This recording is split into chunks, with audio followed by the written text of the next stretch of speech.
क्या आप जानते हैं कि सेंट्रल इंडिया में एक साइलेंट कंपटीशन चल रहा है दो ऐसे शहरों के बीच जो किसी टाइम पर एक ही स्टेट का पार्ट थे, लेकिन आज दोनों शहर दो अलग अलग स्टेट्स की एडमिनिस्ट्रेटिव कैपिटल बन चुके हैं। एक तरफ है रायपुर जो छत्तीसगढ़ का इंडस्ट्रियल और इकोनॉमिक पावर हाउस बन चुका है और दूसरी तरफ है भोपाल जो मध्य प्रदेश की एडमिनिस्ट्रेटिव कैपिटल है। भोपाल के राजसी इतिहास, बेगम एरा और 1949 के बाद हुए इंटीग्रेशन ने इस शहर को हमेशा से एक एडमिनिस्ट्रेटिव और कल्चर सेंटर के रूप में एस्टैब्लिश किया। मध्य प्रदेश की कैपिटल और डिविजनल हेडक्वार्टर होने की वजह से यहाँ की ब्यूरोक्रेसी और इंस्टीट्यूशन सेंटर इंडिया में स्ट्रॉन्ग इन्फ्लुएंस बनाते हैं। वहीं दूसरी तरफ रायपुर जिसका टर्निंग पॉइंट तब आया जब 1 नवंबर 2000 को छत्तीसगढ़ मध्य प्रदेश से अलग होकर एक नया स्टेट बना और रायपुर को इसकी नई कैपिटल बनाया गया। देन यहाँ नए इन्वेस्टमेंट, इंडस्ट्रीज और मॉडर्नाइजेशन का दौर शुरू हो गया। आज के इस वीडियो में हम जानेंगे कि किन सेक्टर्स में आज रायपुर ने भोपाल को पीछे छोड़ दिया, क्या भोपाल अपना डोमिनेंस खोता जा रहा है और क्या रायपुर सेंट्रल इंडिया का रियल ग्रोथ इंजन बन रहा है। अगर आप इन दोनों स्टेट से बिलोंग करते हैं तो कमेंट में #भोपाल या #रायपुर जरूर लिखना। चलिए वीडियो को स्टार्ट करते हैं।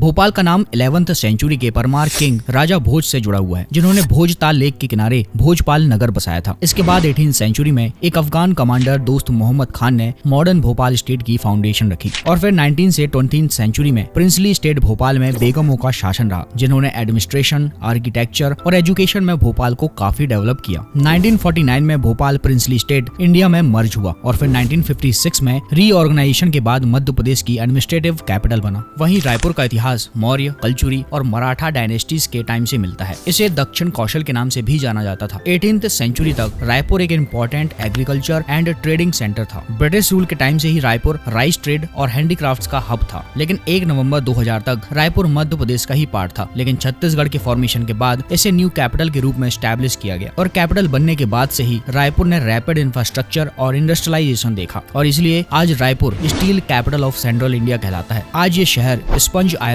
स्टील और सीमेंट जैसे इंडस्ट्रीज में डोमिनेट कर रहा है। नया रायपुर जिसका नया नाम अटल नगर है, इंडिया का first plant greenfield smart capital city है।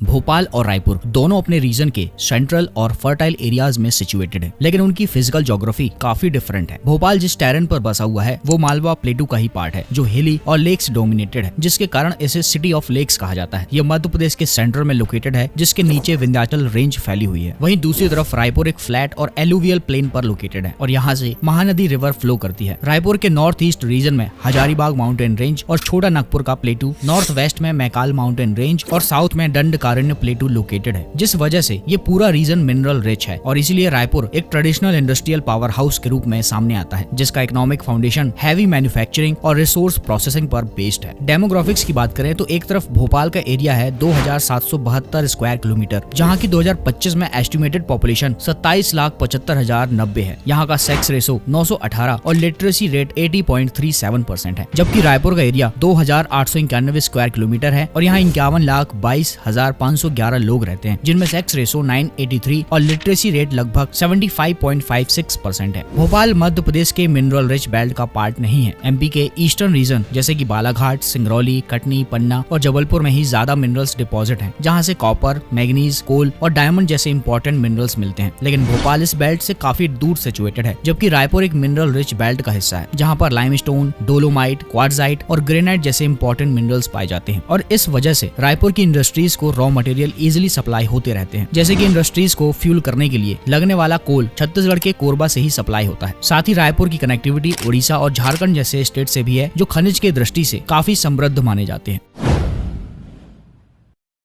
रायपुर की इकोनॉमी उसके हैवी मैन्युफैक्चरिंग डोमिनेंस का सबूत है जो उसके इकोनॉमिक ग्रोथ का मेन ड्राइवर है। ये सिटी देश के सबसे बड़े स्टील और आयरन प्रोड्यूसर में से एक है जिसे एक वास्ट इंडस्ट्रियल नेटवर्क सपोर्ट करता है। इसमें करीब 200 steel rolling mills, 195 sponge iron plants और कम से कम 6 मेजर स्टील प्लांट्स शामिल हैं। इतना बड़ा इंडस्ट्रियल इंफ्रास्ट्रक्चर दिखाता है कि रायपुर का इकोनॉमिक बेस डीपली इंट्रेंच्ड और हाईली स्पेशलाइज्ड है। इसके अलावा रायपुर का इंडस्ट्रियल प्रोफाइल एक स्ट्रॉन्ग एग्रेरियन फोकस से भी मजबूत होता है। यहाँ पर 800 से ज्यादा राइस मिलिंग प्लांट्स और 5 500 से ज्यादा एग्रो इंडस्ट्रीज एक्टिव हैं। इंडस्ट्रियल जोन जैसे कि सिलतारा, सिग्मा और टिल्दा अपने स्ट्रेटेजिक लोकेशन का फायदा उठाते हैं क्योंकि इनका डायरेक्ट एक्सेस है नेशनल हाईवे से, जो ट्रांसपोर्टेशन और सप्लाई चेन्स के लिए बड़ी लॉजिस्टिकल एडवांटेज प्रोवाइड करते हैं। लेकिन इस कॉन्ट्रास्ट में भोपाल का इंडस्ट्रियल फाउंडेशन ज्यादा डाइवर्सिफाइड और हिस्टोरिकली सिग्निफिकेंट है। इसकी इकोनॉमी का एक सेंट्रल पिलर है भारत हैवी इलेक्ट्रिकल्स लिमिटेड यानी कि भेल, जो एक मेजर पब्लिक सेक्टर अंडरटेकिंग है। भेल भोपाल की इंडस्ट्रियल आइडेंटिटी का कोर हिस्सा है और यहाँ पर heavy electricals equipment, power generation components जैसे हाइड्रो टर्बाइंस और जनरेटर्स और ट्रांसपोर्टेशन इक्विपमेंट का प्रोडक्शन होता है। भेल ने फिजिकल ईयर 2024-25 में करीब 27,350 करोड़ का प्रोविजनल रेवेन्यू और रिकॉर्ड ब्रेकिंग 92,534 करोड़ का ऑर्डर इनफ्लो रिपोर्ट किया था। लेकिन भोपाल का इंडस्ट्रियल बेस सिर्फ भेल तक लिमिटेड नहीं है, बल्कि भोपाल के सराउंडेड गोविंदपुरा और मंडीदीप जैसे इंडस्ट्रियल एरियाज में ऑटोमोबाइल्स, सोयाबीन प्रोसेसिंग, सीमेंट और कई मीडियम स्केल इंडस्ट्रीज ऑपरेट होती हैं।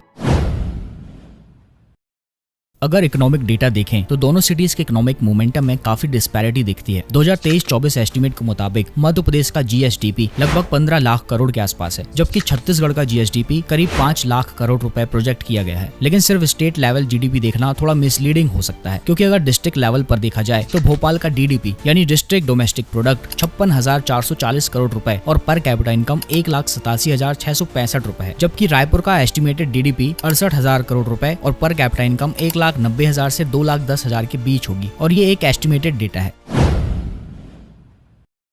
रायपुर और भोपाल दोनों शहरों की ट्रांसपोर्ट कनेक्टिविटी काफी अच्छी है। भोपाल में है राजा भोज इंटरनेशनल एयरपोर्ट, जहां से इंडिया के 13 बड़े शहरों के लिए फ्लाइट्स अवेलेबल हैं। यहां से इंडिगो, एयर इंडिया एक्सप्रेस और फ्लाई बिग जैसी 4 बड़ी एयरलाइंस ऑपरेट करती हैं। रायपुर का स्वामी विवेकानंद एयरपोर्ट अब छत्तीसगढ़ का टॉप एविएशन हब बन चुका है, जहाँ कनेक्टिविटी तेजी से बढ़ रही है और नए flight routes, advance transport options और सिटी एक्सपेंशन एयरपोर्ट के आसपास हो रहे हैं। लेकिन जनवरी 2025 के डेटा के अकॉर्डिंग शहरों की एयर कनेक्टिविटी में एक बड़ा डिफरेंस देखने को मिलता है। 2024 के एंड में रायपुर एयरपोर्ट ने 2,26,783 डोमेस्टिक पैसेंजर्स हैंडल किए, जबकि भोपाल एयरपोर्ट ने 1,46,524 पैसेंजर्स। इससे पता चलता है कि रायपुर सेंट्रल इंडिया का एक मेजर कमर्शियल और बिजनेस हब के रूप में आगे बढ़ रहा है। दोनों शहरों की रोड कनेक्टिविटी भी अच्छी है। भोपाल से NH12 और NH46 गुजरते हैं, वहीं रायपुर NH30 और NH53 के थ्रू बेहतर रोड कनेक्टिविटी रखता है। इस वजह से दोनों शहरों को लॉजिस्टिक्स में काफी आसानी होती है। दोनों सिटीज में इंपॉर्टेंट रेलवे जंक्शंस हैं और डायरेक्टली बड़े इंडियन सिटीज से कनेक्टेड है। लेकिन मेट्रो प्रोजेक्ट्स का स्टेटस दोनों के बीच एक बड़ा डिफरेंस क्रिएट करता है। भोपाल मेट्रो अब एग्जीक्यूशन के एडवांस स्टेज में है। ऑरेंज लाइन का ट्रायल रन कंप्लीट हो चुका है और इसका कमर्शियल लॉन्च 2025 के एंड तक शुरू हो जाएगा। ब्लू लाइन अभी कंस्ट्रक्शन स्टेज में है, जिसको 2027 तक कंप्लीट कर दिया जाएगा। इसके कॉन्ट्रास्ट में रायपुर दुर्ग मेट्रो प्रोजेक्ट अभी प्लानिंग फेज में ही है, जिसमें सिर्फ 5 करोड़ का इनिशियल बजट एक सर्वे के लिए एलोकेट किया गया है। इस एनालिसिस से ये कंक्लूड होता है कि रायपुर की इंडस्ट्रियल ग्रोथ सेंट्रल इंडिया में भोपाल के ट्रेडिशनल डोमिनेंस के लिए एक स्ट्रॉन्ग चैलेंज बन चुका है। आज भोपाल न सिर्फ एडमिनिस्ट्रेटिव और कल्चरल कैपिटल बनता जा रहा है, बल्कि रायपुर का इंडस्ट्रियल पावर और फॉरवर्ड थिंकिंग गवर्नेंस उसके डोमिनेंस को कम कर रहे हैं। 1984 की भोपाल गैस ट्रेजेडी के बाद सिटी के इंडस्ट्रियल डेवलपमेंट पर नेगेटिव इम्पैक्ट पड़ा और कई सालों तक भोपाल इंडस्ट्रियल और कमर्शियल ग्रोथ में दूसरे स्टेट कैपिटल से काफी पीछे हो गया। इस ट्रेजेडी ने भोपाल के इंडस्ट्रियल सेक्टर में नए इन्वेस्टमेंट और लार्ज स्केल इंडस्ट्रियल डेवलपमेंट को काफी स्लो कर दिया। लेकिन आज रायपुर में special economic zones, semiconductor plant, AI power data centre और बड़े स्टील और सीमेंट यूनिट्स एस्टैब्लिश हो चुके हैं। आपके अकॉर्डिंग इन दोनों शहरों की स्ट्रेंथ और वीकनेस क्या है, मुझे कमेंट सेक्शन में जरूर बताइएगा। मिलते हैं नेक्स्ट वीडियो में एक नए टॉपिक के साथ। तब तक के लिए जय हिंद।